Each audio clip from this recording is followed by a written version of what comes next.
हमारा गोपालगंज हथुआ में आयोजित हो रहा है। तो हथुआ के ही स्थानीय विधायक राजेश सिंह कुशवाहा आरजेडी से विधायक हैं। जोरदार तालियों के साथ राजेश सिंह जी का स्वागत किया जाए।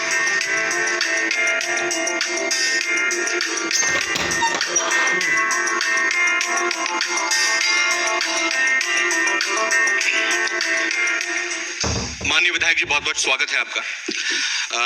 राजेश जी, जैसा हम इस कार्यक्रम को लेकर लगातार यही कह रहे हैं कि चाहे प्रशासन हो, पुलिस हो, सरकार से जुड़े हुए लोग हों, जनप्रतिनिधि हो या विपक्ष हो, तमाम लोगों का सहयोग हमें इस रूप में मिल रहा है कि इस मंच पर हर कोई व्यक्ति को जब हम निमंत्रण देते हैं तो वो इनकार नहीं करते, क्योंकि एक सकारात्मक पक्ष और सकारात्मक पहलू रखने का नजरिया है और एक जरिया है।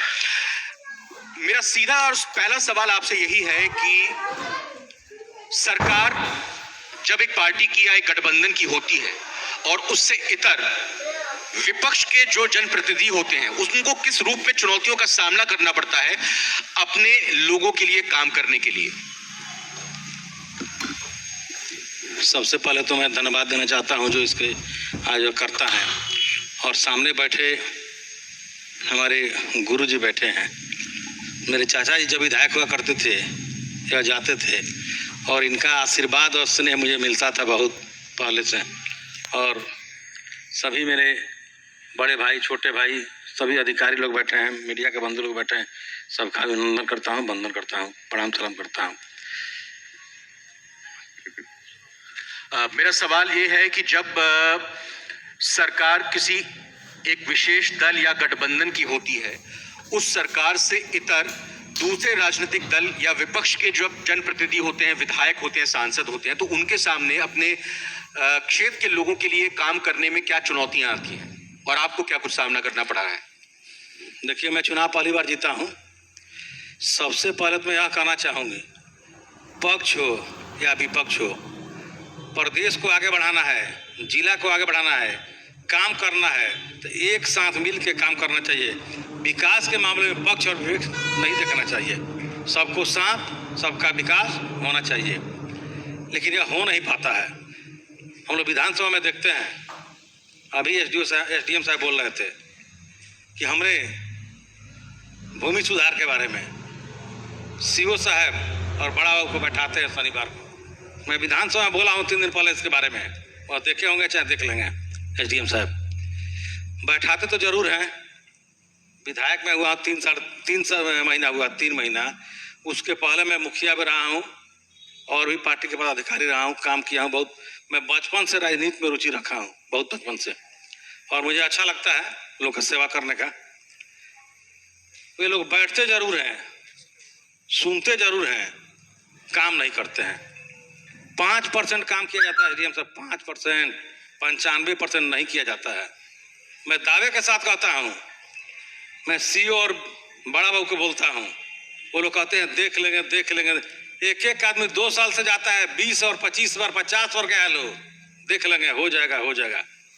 यही सुशासन है। सत्ता पक्ष को तो विपक्ष को विधानसभा में तो नहीं होता, लेकिन पार्लियामेंट में होता था, पहले था। जब सत्ता पक्ष के लोग बोलते हैं, विपक्ष के लोग खड़ा होते हैं, सत्ता पक्ष के लोग बैठ कर विपक्ष को मौका देते थे। लेकिन आज नहीं हो रहा है, बहुत दुर्भाग्य की बात है। विकास के मुद्दा में सत्ता और विपक्ष नहीं होना चाहिए, विकास होना चाहिए।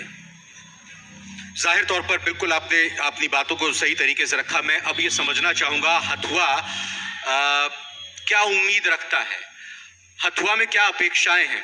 मैं अगर बात करूं, यहाँ मैं संध्या बैंकेट हॉल के इस प्रांगण में हूं, जो कि हथुआ मंदिर के परिसर में मौजूद है, और यहाँ पर नजदीक में हथुआ महाराज का किला भी है।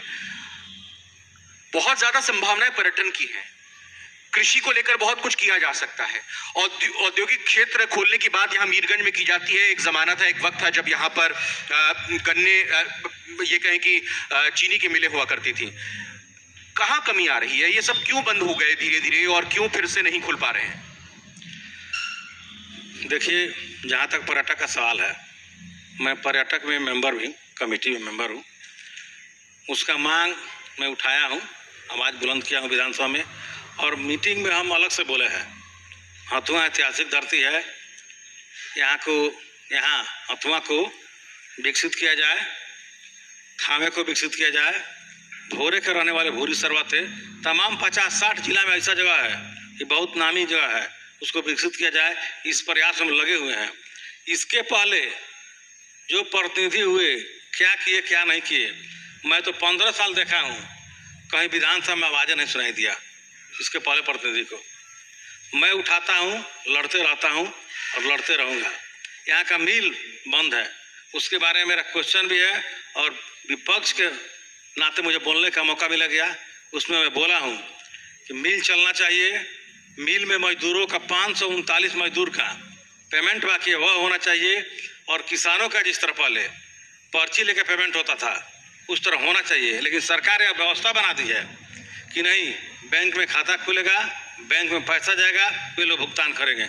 जिस समय 1997 में मिल बंद हुआ, जिस किसान के नाम से पर्ची आता था उनका उम्र था 40 साल, 50 साल, 60 साल, उसमें से 80 से 90% किसान की मृत्यु हो गई है। उनका कैसे खाता खुलेगा, कैसे पेमेंट होगा, या सरकार को बताना चाहिए, पक्ष के लोगों को बताना चाहिए, अभी अफसर लोग बैठे उन लोगों को बताना चाहिए कैसे पेमेंट होगा।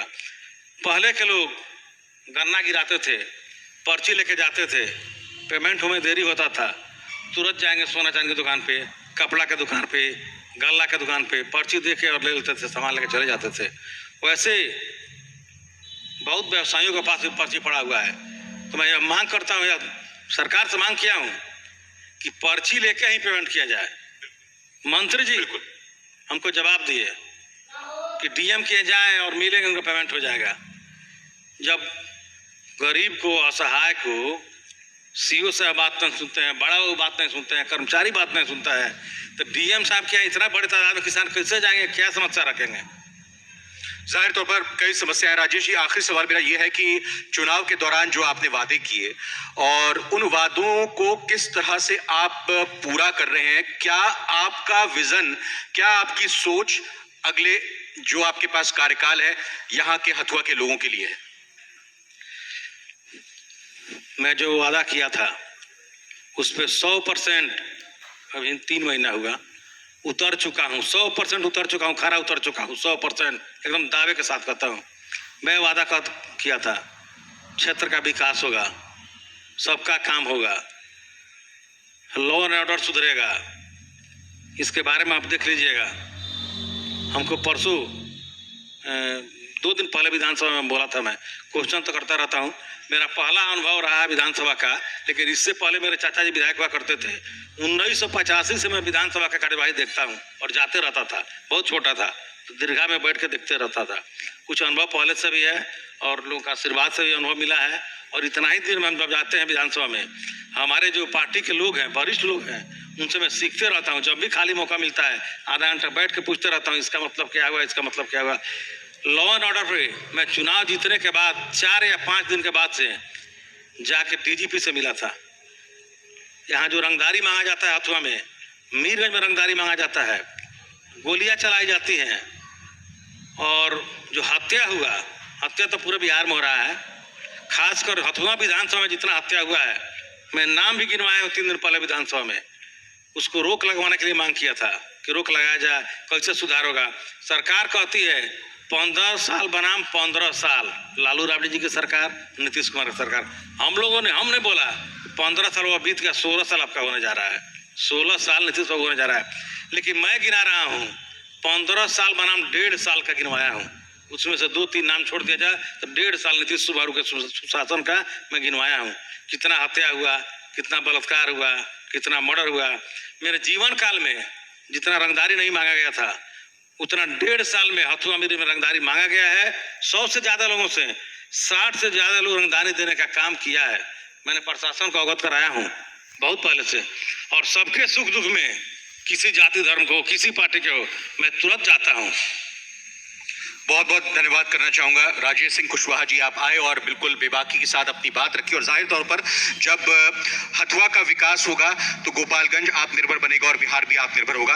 बहुत बहुत शुक्रिया। और मैं आमंत्रित करना चाहूंगा यहाँ मंच पर एक बार फिर से शैलेंद्र जी को कि माननीय जनप्रतिनिधि विधायक हथुआ राजेश सिंह कुशवाहा जी को धन्यवाद ज्ञापित करें, उनका शुक्रिया अदा करें स्मृति चिन्ह भेंट करके।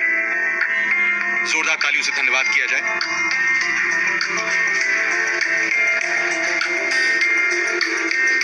बहुत धन्यवाद माननीय विधायक जी जी बिहार झारखंड के कार्यक्रम आत्मनिर्भर बिहार गोपालगंज की बात में शामिल होने के लिए। और कार्यक्रम के आखिरी पड़ाव पर हम आ चुके हैं और आखिरी सेशन में हमारे साथ जुड़ने जा रहे हैं प्रदेश के